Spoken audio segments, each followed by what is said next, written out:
We want to leave you with a few words that we think are important. First of all, identify your strengths and weaknesses. This can help you showcase what you're good at and prepare for questions from the judges. Second, make sure you practice. It looks good to show up well prepared. Show your audience that you know what you're talking about and you've put a lot of time into this. This is an opportunity to reflect on your accomplishments and think about where you want to go in the future. Do not pass it up lightly. Finally, never give up. Regardless of how well you do at SYEC or other competitions, the person who dictates your future is you. Dream big, think big, act big.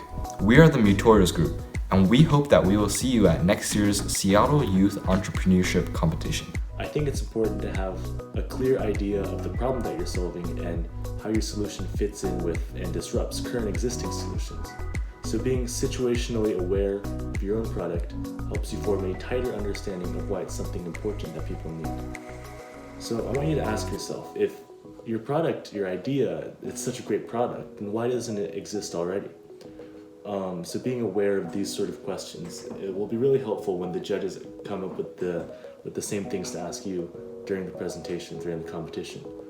And last but not least, I just think that it's really important that you have a really clean, a really tight presentation, because I think that impressions matter a great deal for these kind of competitions. My experience at the Seattle Youth Entrepreneurship Challenge was amazing.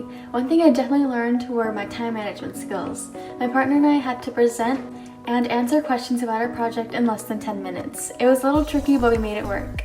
Another thing we had to do was proofread and make sure our presentation was ready to go before the Be very thorough in your slides. The presentation time is pretty short and there are some things that you really want to emphasize but don't have the time for.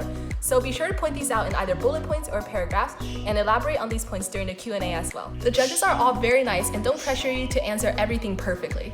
You want to make sure you're prepared for different scenarios such as connection issues. You need to be able to think creatively and form original ideas. Don't be intimidated if the other projects are of a different category. Diversity is at your advantage, and this gives you a very big chance to stand out. Feasibility is key. Explain all the small steps that lead up to success before diving into your ambitious future goals. Difficult questions are sometimes unavoidable, so make sure to have a general idea beforehand in which areas of your business you want to emphasize and steer the conversation towards. Play your strengths and downplay your weaknesses.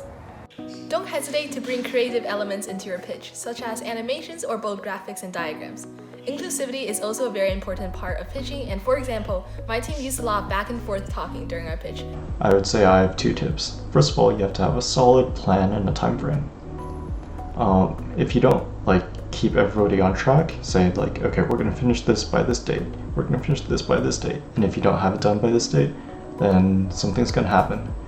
Because if you're not able to stick to a realistic time frame, then trust me, you're never going to get it done. And this is kind of what happened to us. We had these great ideas and we wanted to implement them, but it kind of just fell off because everybody was busy with their own thing and just didn't have enough time to do it. And then eventually everybody just stopped caring about it at all. Second, I would say you really need to get feedback from your family and your friends and your target audience, really. Because when you look at your product, you're almost always going to be like, okay, I think this is great. I think this is going to work. And it probably will work. But your audience's opinion is actually the most important here. So not only with prototypes, but wireframes as well. We had some basic drafts that we just did in 5 minutes on a website. And it's like Scratch. If any of you have done that, it's click and it brings you to a new page. But it doesn't actually work. It's just drawings. But it's just seeing how it flows and seeing how the idea works in general. Even if it's just a survey we did, asking people, do you like volunteering? Do you want to do volunteering in your free time with your friends?